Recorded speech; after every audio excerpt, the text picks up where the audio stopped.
तो दोस्तों आज नवंबर की 27 तारीख है और आज का जो ये वीडियो है ये बहुत ही खूबसूरत से पौधे पर ऐसा पौधा देखिए जो पर्पल कलर में जो फ्लावर्स है वो प्रोड्यूस करता है। तो एक ऐसा पौधा है जो गमले में चल जाता है। यहाँ पर अगर बात करूँ तो मैंने यहाँ पर एक 10 इंच का मिट्टी का गमला इस्तेमाल किया है। तो लगभग पिछले 5-6 महीने से मेरे पास है और कह लीजिए अभी रिपोर्टिंग तो इसकी खैर कुछ दिन पहले ही की थी। कुछ दिन बाद का रिज़ल्ट है, देखिए पौधे में फूल भी आने लगे, पौधा अच्छे से बढ़ने भी लगा है। तो कौन सा ये पौधा है, क्या ये परमानेंट है, क्या ये सीजनल है, आज की वीडियो में बताऊंगा। लेकिन सबसे पहले ये देखिएगा, इस पौधे की लीव्स रहती हैं, लीव्स थोड़ी सी शाइनी रहती हैं, चमकदार जिसको कहते हैं। तो नवंबर का मौसम है, जैसे मैंने स्टार्टिंग में ही बताया, सर्दी का समय है। तो सर्दी के समय में इसके जो फूल हैं वो खिलने लगे हैं।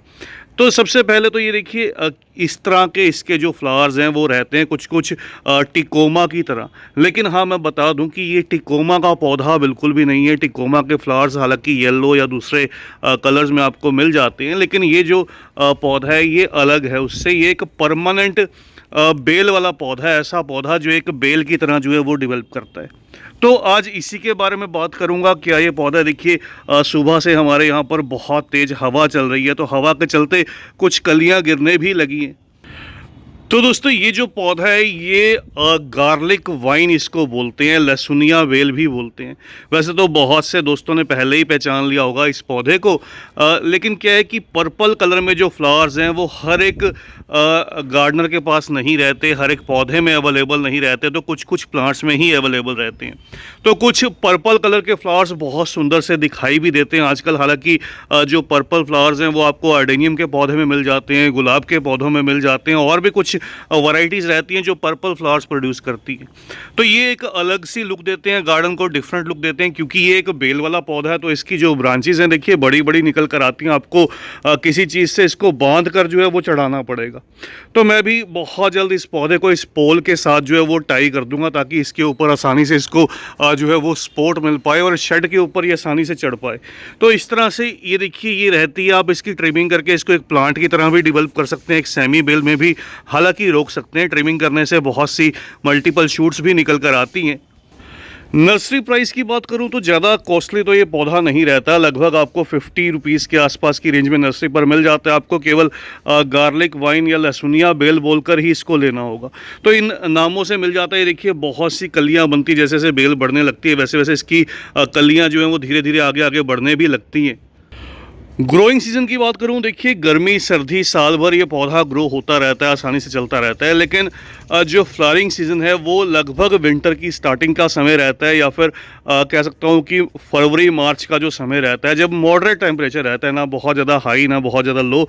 इस समय पर ये पौधे अच्छे से खिलते हैं। एक चीज़ मैं और बताना चाहूँगा, ये देखिए ये बंच में निकल कर आते हैं फूल, इसके गुच्छे गुच्छे रहते हैं, बहुत सारे गुच्छे डेवलप होते हैं एक साथ। और अगर आपने ज़मीन में लगा दिया, ज़मीन के लिए तो ये परफेक्ट रहती है। अगर आपने ज़मीन में लगा दिया तो सोने पर सुहागा, तब तो फूलों की बरसात हो जाती है। और गमले में भी कहना चाहूँगा, देखिए मैंने तो खैर इसको 10 इंच के गमले में लगाया, लेकिन अगर आप लगाते हैं तो इस पौधे को कम से कम भी 14 या 16 इंच के गमला दीजिए, तो ज़्यादा अच्छे फ्लावरिंग के जो चांस हैं वो बन जाते हैं। ज़्यादा बढ़िया से पौधा जो है वो ग्रो करता है, डेवलप करता है। मिट्टी वही रहती है जो दूसरे सभी गमलों वाले पौधों के लिए रहती है, जिसमें एक हिस्सा मिट्टी, एक हिस्सा खाद, एक हिस्सा जो है वो रेत सैंड बजरी का लेना चाहिए, जिसमें मॉइस्चर होल्ड करे।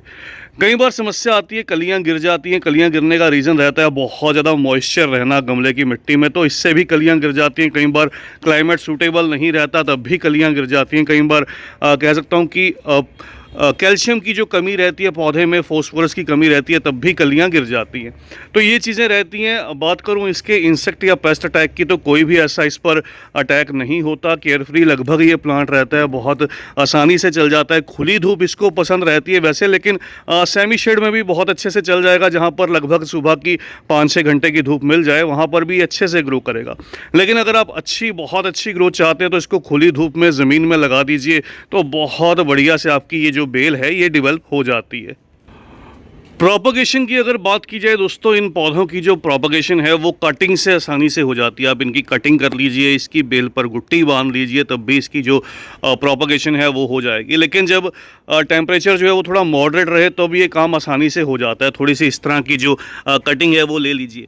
एक चीज़ मैं और कहना चाहूँगा इस वीडियो को आगे बढ़ाने से पहले कि जब भी आप इसको गमले में लगाते हैं तो हमेशा जो ये बेल वाले पौधे रहते हैं दोस्तों, ये बहुत तेज़ी से बढ़ते हैं।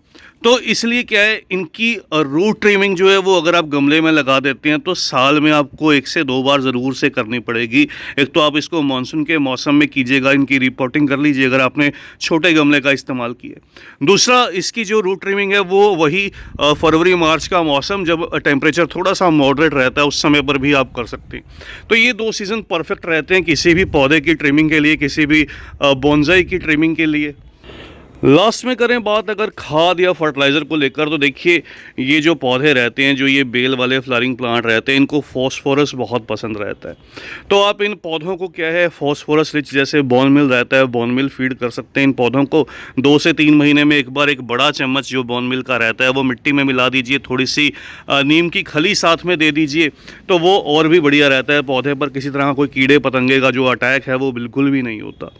तो ये चीज़ है दोस्तों इस पौधे के बारे में जानकारी। मैंने पहले भी एक वीडियो इसका शेयर किया था, उसका जो लिंक है जो कि पौधा कह सकता हूँ कि ज़मीन में लगा था, उसका एक वीडियो शेयर किया था। तो उसका जो लिंक है वो डिस्क्रिप्शन में दे दूँगा, वहाँ से वो वीडियो ज़रूर देखिएगा। उसकी बेल क्योंकि ज़मीन में थी तो बहुत ज़्यादा फूल खिल रहे थे उस समय पर जो मैंने शूट किया था, उसका लिंक ज़रूर दूँगा और आप ज़रूर से देखिएगा भी।